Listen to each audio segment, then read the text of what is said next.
प्रदेश में चुनाव का माहौल जोरों पर है। कोई भी राजनीतिक पार्टी इस वक्त किसी भी तरह की अपनी कोई भी कोर कसर नहीं छोड़ रही है।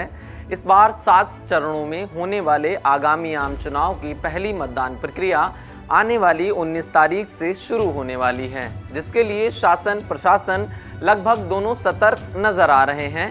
राजनीतिक पार्टियों की अपनी सूचियों के आने का दौर भी अभी भी लगातार जारी है।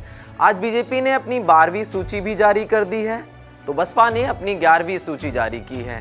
इसी के साथ ही पंजाब में आम आदमी पार्टी ने अपने 4 और उम्मीदवारों के नामों का ऐलान कर दिया है। इन तीनों लिस्टों के क्या राजनीतिक समीकरण हैं, क्या जात पात की साठगांठ है, आइए इस वीडियो में जानने और समझने की कोशिश करते हैं। बात सबसे पहले सत्तासीन बीजेपी की ही कर लेते हैं। बीजेपी ने अपनी इस 12वीं लिस्ट में पश्चिम बंगाल की डायमंड हार्बर लोकसभा सीट से अभिजीत दास को अपना प्रत्याशी घोषित किया है। अभिजीत दास इस सीट पर मौजूदा वक्त में पश्चिम बंगाल की सीएम ममता बनर्जी के भतीजे अभिषेक बनर्जी को टक्कर देने वाले हैं। बीजेपी इस टक्कर को कड़ी टक्कर बता रही है। इसके अलावा यूपी की भी 2 सीटों से बीजेपी उम्मीदवार घोषित किए गए हैं। फिरोजाबाद से ठाकुर विश्वजीत सिंह बीजेपी की तरफ से चुनावी रण में रहने वाले हैं। देवरिया लोकसभा सीट से शशांक मणि त्रिपाठी को बीजेपी ने आगामी आम चुनाव लड़ने का मौका दिया है। राजनीतिक विश्लेषकों का मानना है कि बीजेपी ने फिरोजाबाद सीट से ठाकुर विश्वजीत सिंह को टिकट देकर यूपी में नाराज ठाकुरों की नाराजगी दूर करने की भरकस कोशिश की है। उनका कहना है कि गाजियाबाद से बीके सिंह का टिकट काटे जाने और पश्चिम यूपी से सर्वेश सिंह के अलावा किसी और ठाकुर को मौका न दिए जाने से ठाकुर समाज में बीजेपी के प्रति खूब नाराजगी मानी जा रही थी। सहारनपुर, मेरठ से लेकर नोएडा और गाजियाबाद तक में छत्रियों ने सम्मेलन करके बीजेपी के विरोध का भी ऐलान किया था। इसके बाद ही बीजेपी ने मैनपुरी से ठाकुर जयवीर सिंह को मैदान में उतारा था और अब फिरोजाबाद से ठाकुर विश्वजीत सिंह को अपना प्रत्याशी बनाया है। हालांकि एक जानकारी के मुताबिक ठाकुर समाज के लोगों को अभी भी इस बात की शिकायत है कि बीजेपी ने इस बार उनके समुदाय को टिकटों में कम प्रतिनिधित्व दिया है। बीजेपी की इस 12वीं लिस्ट में महाराष्ट्र की 17 सीट भी शामिल है। यहां से बीजेपी ने छत्रपति उदयनराजे भोसले को चुनावी रण में उतारा है। बता दें कि उदयनराजे महाराजा छत्रपति शिवाजी के वंशज हैं।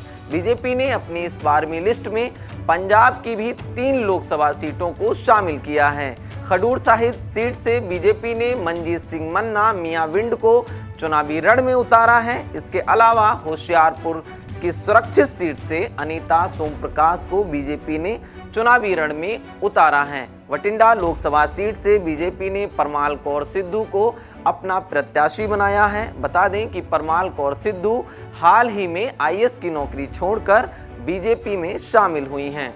बीजेपी की 12वीं लिस्ट का दारोमदार तो आपको पता चल गया। अब कुछ नजर बसपा की 11वीं सूची पर भी डाल लेते हैं, जो अभी ताजा तरीन रिलीज हुई है। बसपा ने यूपी की वाराणसी, जौनपुर, बलिया, गाजीपुर, बदायूं, बरेली, सुल्तानपुर, फर्रुखाबाद, बांदा, डुमरियागंज में अपने प्रत्याशियों के नाम का ऐलान कर दिया है, जबकि मैनपुरी से उम्मीदवार बदलकर शिव प्रसाद यादव को टिकट दिया है।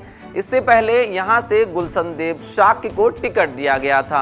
सपा प्रमुख अखिलेश यादव की धर्मपत्नी और सपा सांसद डिंपल यादव के खिलाफ शिव प्रसाद यादव को टिकट देकर मायावती ने मैनपुरी में मुकाबला रोचक बना दिया है।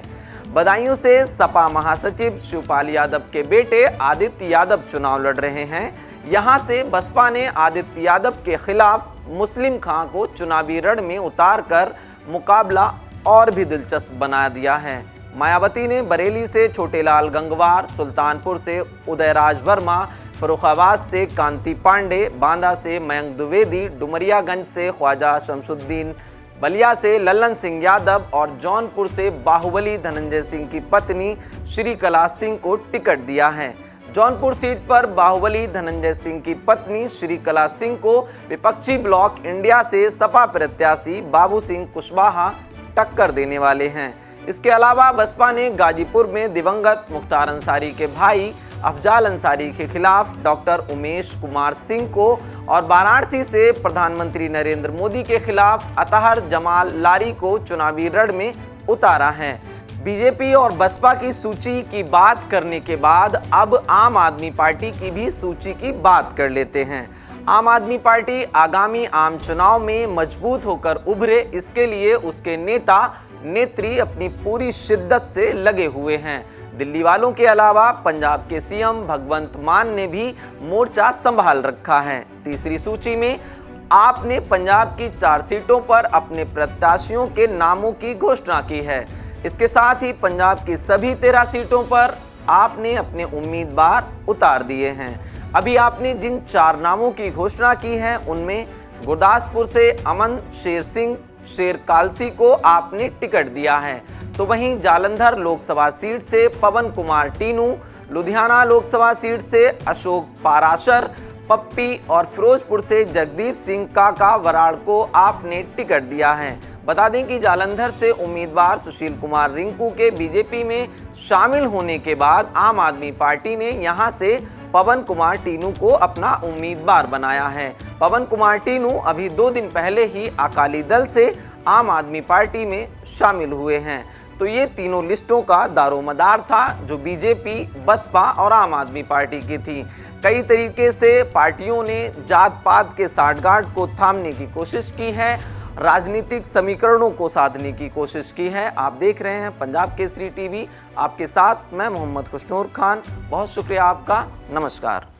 हमसे जुड़े रहने के लिए हमारे YouTube चैनल को सब्सक्राइब करें और नई वीडियो की नोटिफिकेशन के लिए बेल आइकॉन को दबाएं।